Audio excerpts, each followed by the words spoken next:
This is the actual Corunna Downs airstrip, and this is the revetment road. So we're just going to drive into one of the old revetments now. You can see it's just a half crescent moon mound of earth. Where once a single B24 Liberator would have sat here, been rearmed, refueled and repaired as required. We've set up our camp in one of these very revetments. Just back a bit. Now heading towards the aerodrome itself, the airstrip.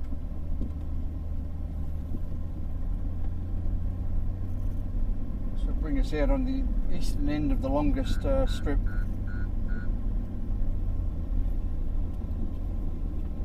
As you were, the western end of the longest strip.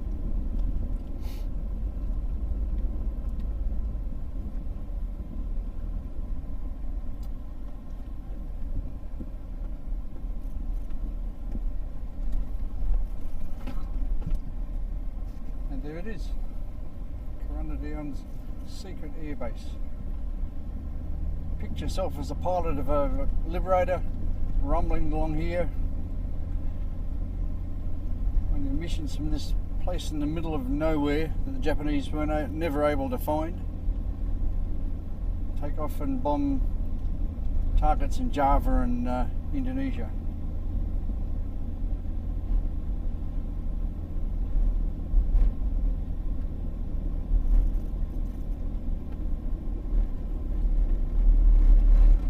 Another aircraft coming into land at the other end.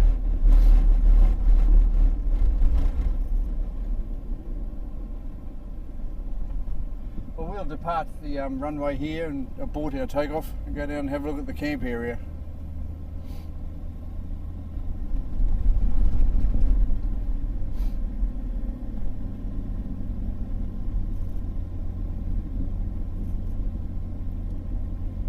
Here is the remains seen from Google Earth of a large concrete pad, which I believe housed the mess and kitchen arrangements. Up on that hill somewhere there was a radar installation. The base at Corunna Downs was conceived early in 1942 when Japanese invasion of Australia appeared imminent. An airfield was needed away from the coast from which raids against the Japanese in Java and Borneo could be launched. And it was imperative that the Japanese never became aware of its existence, and it remained a successful secret for the remainder of World War II. In April 1942, plans were drawn up to extend the existing homestead landing strip at Corunna Downs. From this humble beginning developed a major base, from which many missions were flown between 13th of March 1943 and the 5th of August 1945. There were over 300 personnel in a number of units stationed here from both American and Australian services. One of them, number 4 Medical Receiving Station, was located here. My original thought was that this was the mess hall, and here I am creating my attempt to say I've had a beer in the Corunna Downs mess. Well, at least it was an excuse to down a cold frothy. As it is in fact the hospital, try now to picture it with its wide veranda all round and neat whitewashed walls of wards and offices.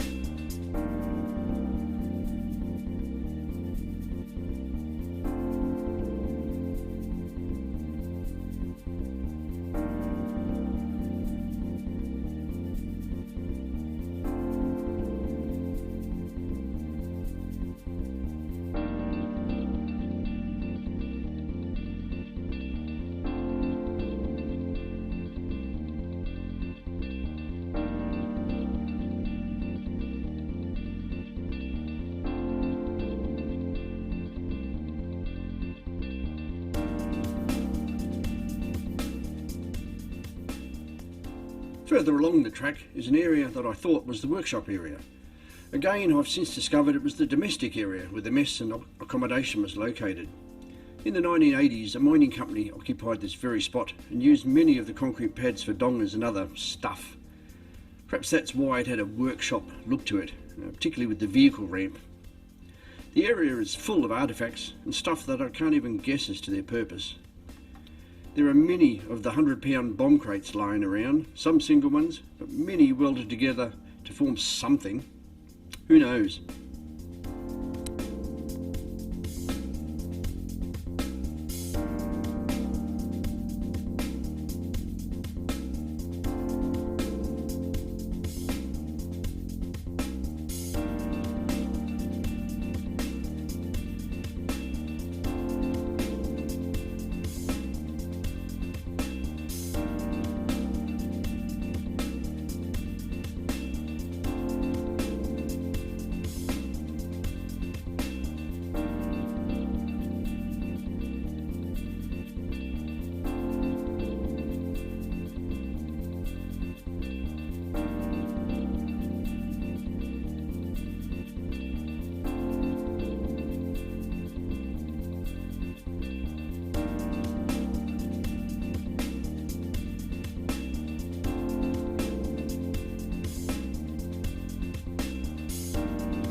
Leaving the domestic area, we crossed over the saddle between the ironstone ridges and had a look over the other side. Here we found a tennis court,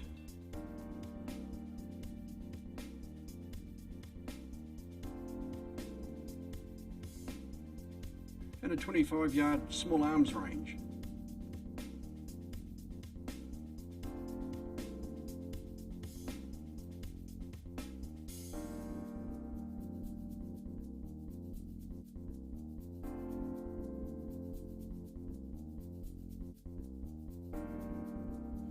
Complete with pistol and rifle projectiles dug out of the stop butt.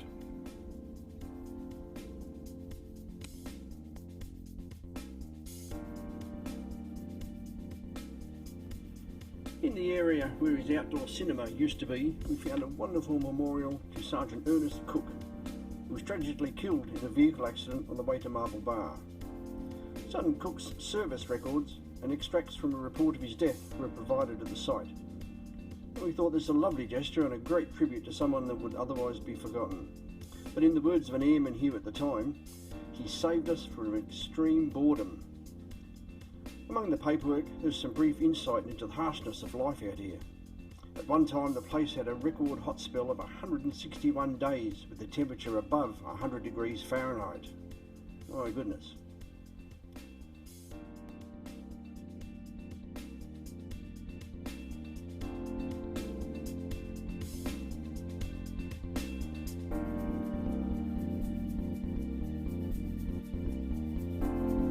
Meanwhile, back at the airstrip,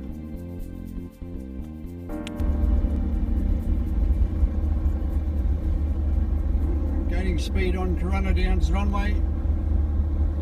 Oh, we're about to run out of runway.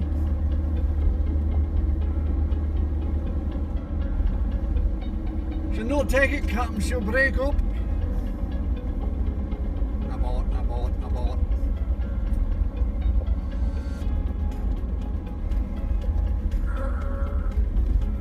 Going on the taxiway.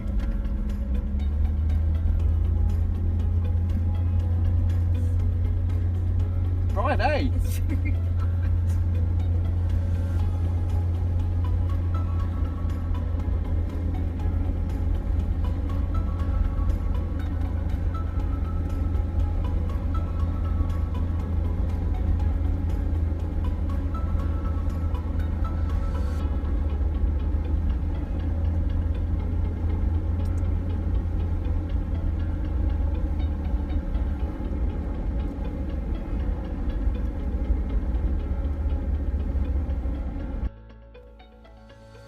In the dying light of the afternoon sun, we lastly visited a place marked on the map as the bomb dump. Here we found scattered relics of the aircraft armament process. Piles of arming spinners that attach to the nose of a bomb and arm the thing as it falls and the spinner spins.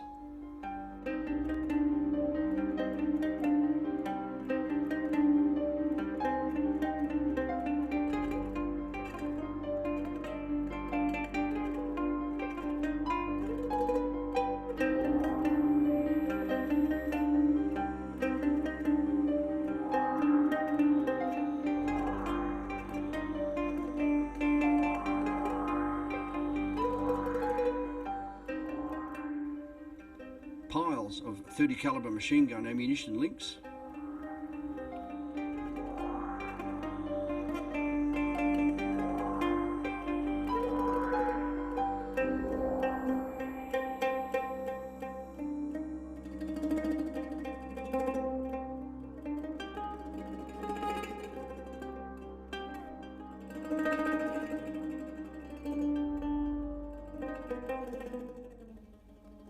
piles of round things I've got no idea about.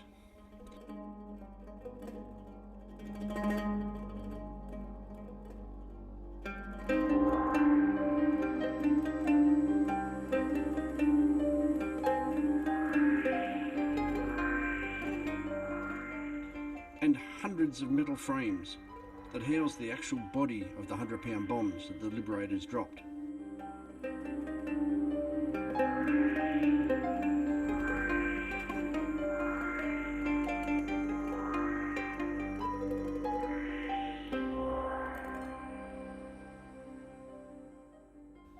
Interestingly, some of the markings were still readable, even after 71 years sitting out here rusting.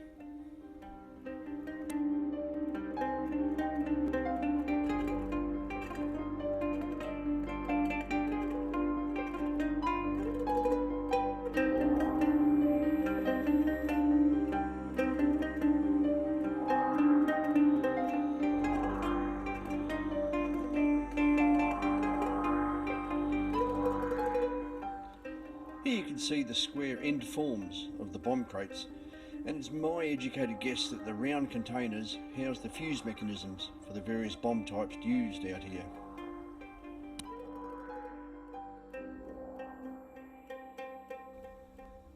And as I said earlier, we set up camp in one of the old revetments where once a B24 Liberator sat, awaiting its next mission to rain havoc on the enemy. And at that time, my father was enduring life as a Japanese POW. I slept very soundly that night.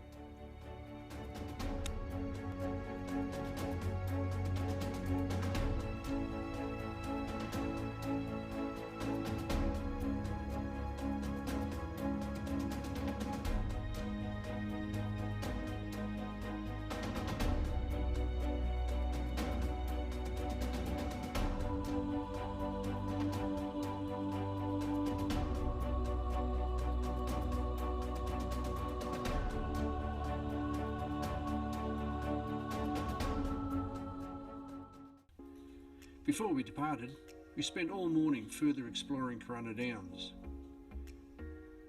When we arrived yesterday, it was late in the afternoon, and the setting sun, whilst providing for artistic photography, was less than useful when it came to capturing details, especially in the large shadow on the eastern side of the ironstone ridge that dominates the place.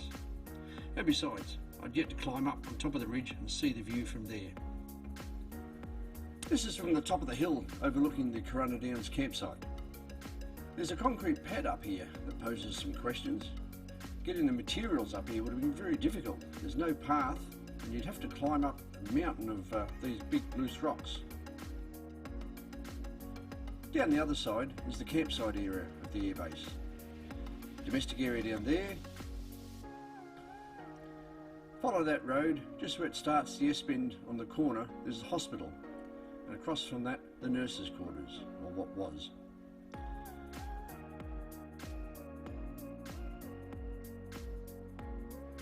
This is looking north, down the ridgeline towards the airstrip.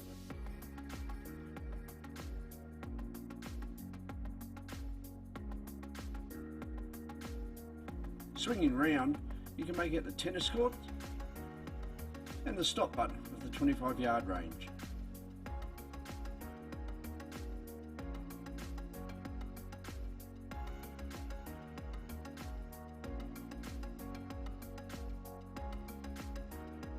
The runway you may be able to see is that horizontal line, just past the S-bend.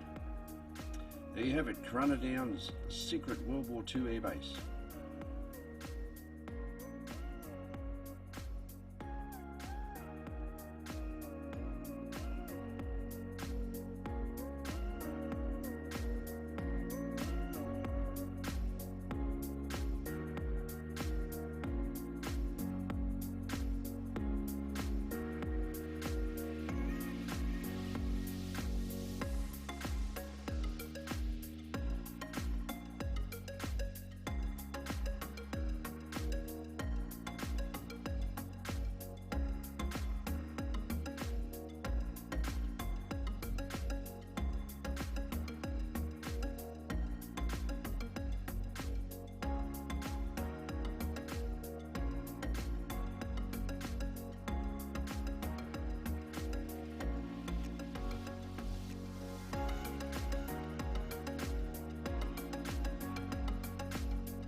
This is now further down the ridgeline and now facing south, so we're looking back to the position where the concrete pad is. It's difficult to show, but someone has constructed a circular arrangement of the rocks here to form a low-walled fort, for want of a better word. I also came across a time capsule placed up here in 2015. Panning to the right, we again see the old hospital site, down there near the road junction.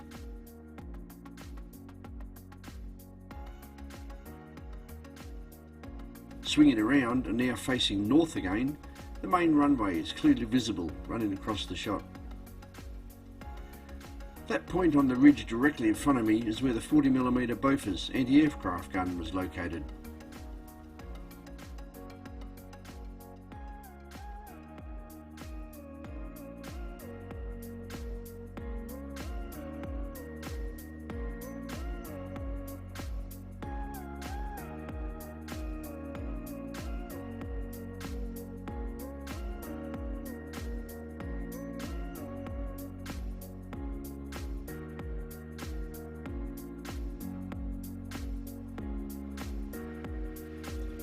In case you hadn't realised it, these ironstone hills are comprised entirely of large, irregular boulders with no soil visible between them at all. The path to the anti-aircraft position was along that row of spinifex. It consisted of rocks either placed there or carved in some way to make steps. I can only imagine how much fun it must have been to get a gun up there that weighed all up 5,000 kilograms. In pieces obviously, but even so, oh. This circular hardstand was the site of a 40mm Bofors anti-aircraft gun that stood sentry over the base's operations. Thankfully, the Japanese never learned the location of the base, and the gun sat here in silence throughout its operational life. The main east-west runway runs across its front. Before we left, we had one last fossick around another place marked as a bomb dump before we made our way back to Marble Bar. It was now 12 o'clock and we were not sure how far we would get in what remained of the day, so today we would just make it up as we went along.